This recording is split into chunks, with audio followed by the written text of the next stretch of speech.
I wish I had an excuse, like I had to gain all this weight for a movie. There's no movie. If you saw me eat, you would think there were multiple movies. Are they doing a live-action Shrek?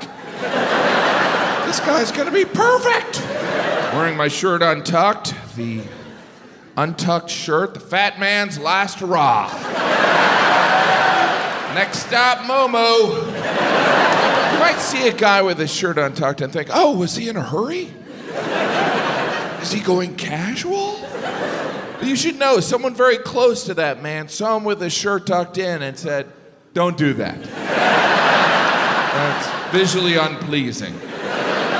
You look better not fully dressed. The untucked shirt, it's like the male wonder bra.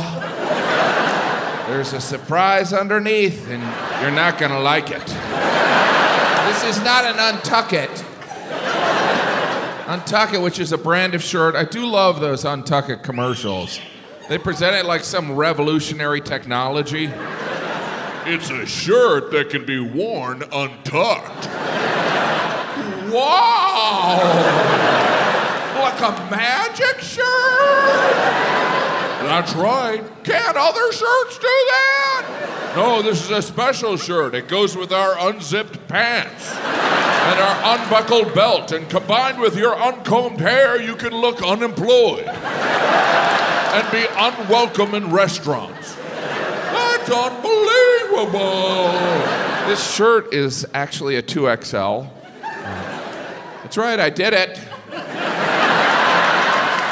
Mission accomplished. There should be a moving up ceremony for when you hit 2XL. It is with great pride and slight disgust that we present this garment, roughly the size of a circus tent, to this slob who actually struggles to put on his own socks. He may now burp for no reason at all. I am new to the 2XL community. They've been very welcoming. Did some research. You know what the size after 2XL is? Kill yourself. Oh, it's 3X! Triple X! That's pornographic.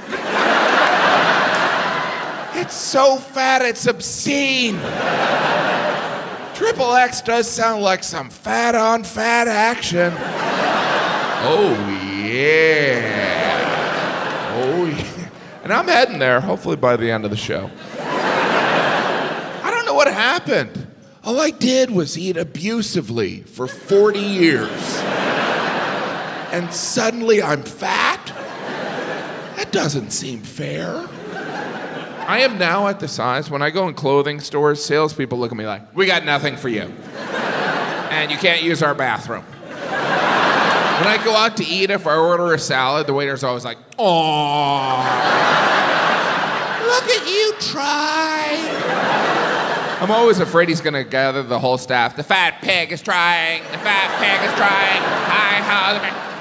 I've always talked about my weight and my stand-up, but in the past, after shows, if I ran into audience members, they'd be like, Jim, you're not that fat.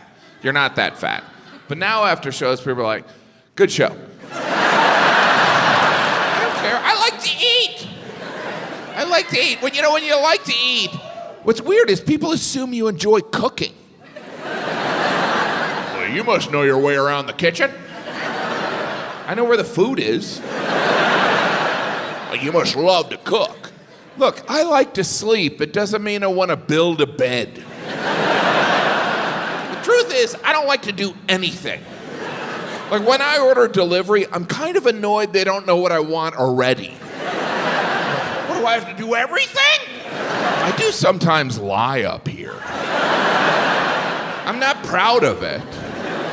But sometimes we all have to lie. Like, even when I tell my children not to lie, I'm kind of lying to them.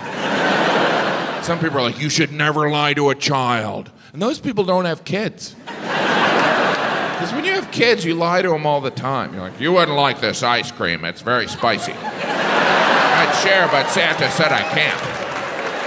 Now, why don't you go to sleep so I can wrestle your mom? I'm not encouraging lying. I'm just saying there are times when you need to, right? Like if you're late to meet someone and you see that they're already angry and you don't have an excuse, you have to lie. Because if you told that person the truth, they would never speak to you again. You gotta be like, hey, I gotta come clean. I just couldn't motivate to get going.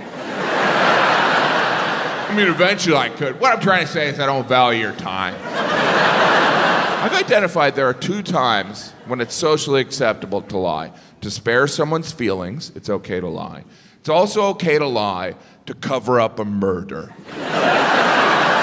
When we discover someone's a murderer, we also learn they've done some fibbing. But we tend to focus on the murder part.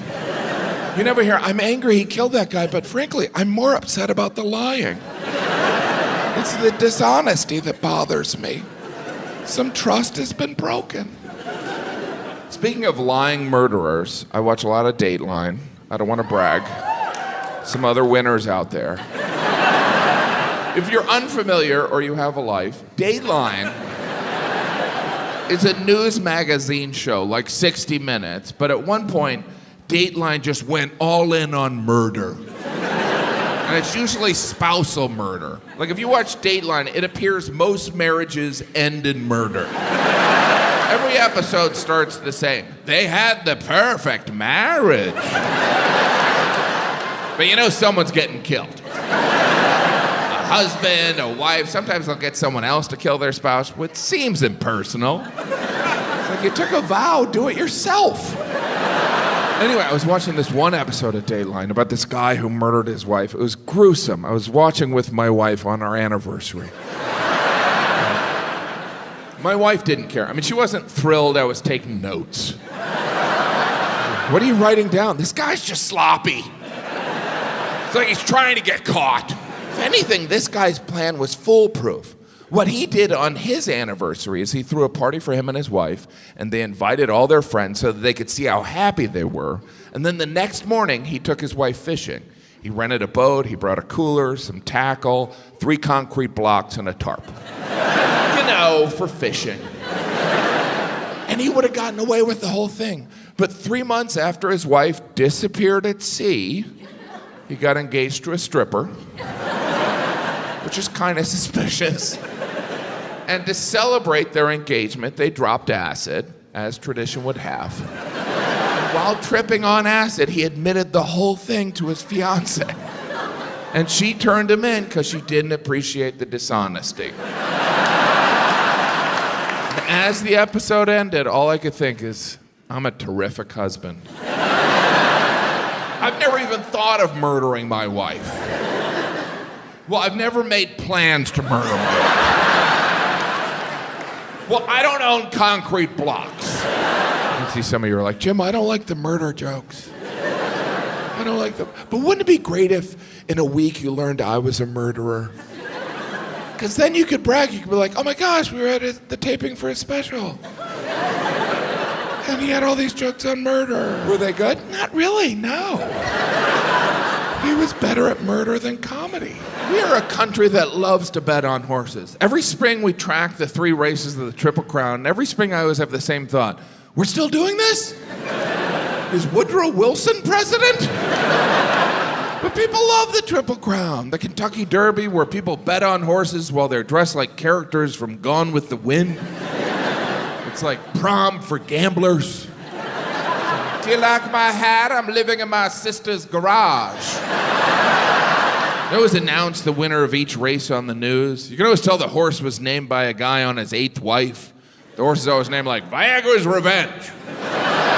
They show a picture of the winning horse on the news. They could show us a picture of any horse. We wouldn't know the difference. I don't know what we're supposed to do with that horse image. It's not like we're going to run into that horse in a bar. Excuse me, did you win the Kentucky Derby? I did. I won the Kentucky Derby.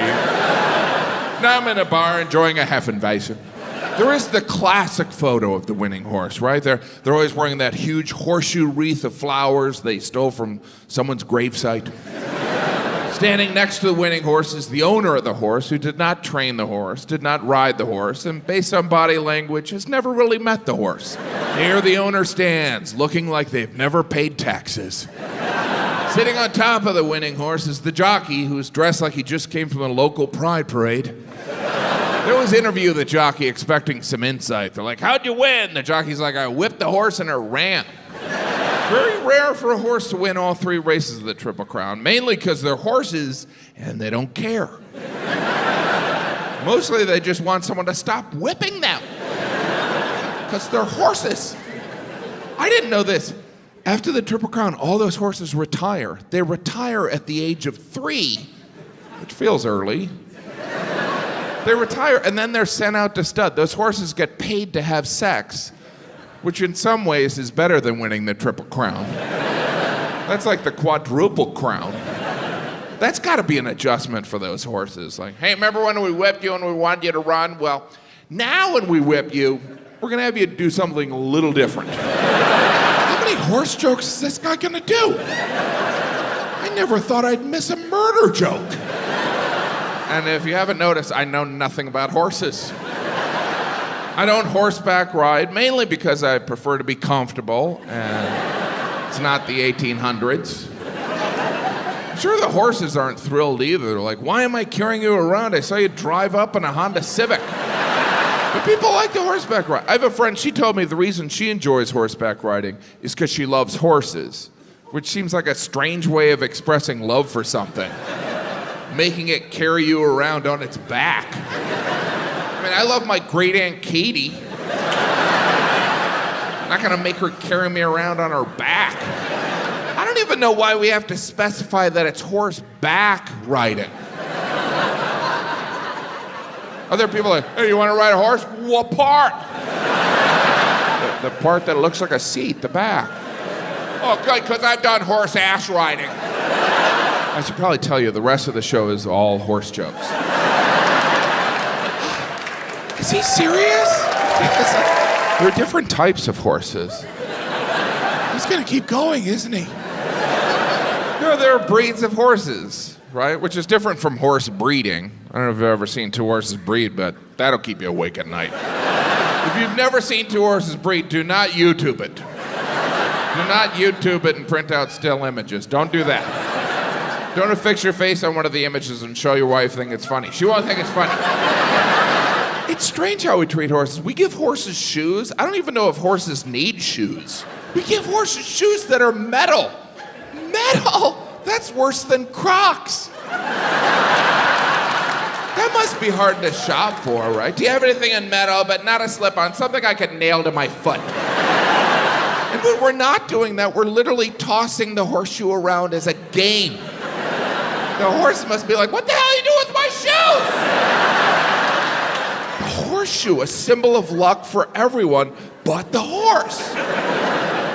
I don't know if this is true. Someone told me that when horses are sent out to stud, some female horses will wear high heel horseshoes. Makes them more confident. I'm going to be paying for this later on, huh? Horse people.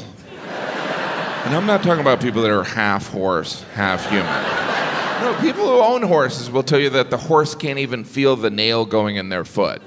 Not that anyone's ever heard a horse go, that's fine, hammer away. Next time, glue, just don't tell me where you got the glue from. Oh, that was too edgy? It's strange how we treat horses, you know? The most shocking way we treat horses is when they break their leg, we shoot them. That's a harsh medical plan. And someone explained the reason they shoot horses when they break their leg is because it's unlikely the leg will heal properly. And I was like, unlikely? So there's a chance? Can you imagine how stressed out horses must be? Like, I stepped on a branch. It was a branch! Put down the gun! Look at the branch! It's a branch! Even if they're injured, they're like, I'll walk it off. I'm gonna walk it off. You ever heard of Ben Gay? What's going on? Put down the...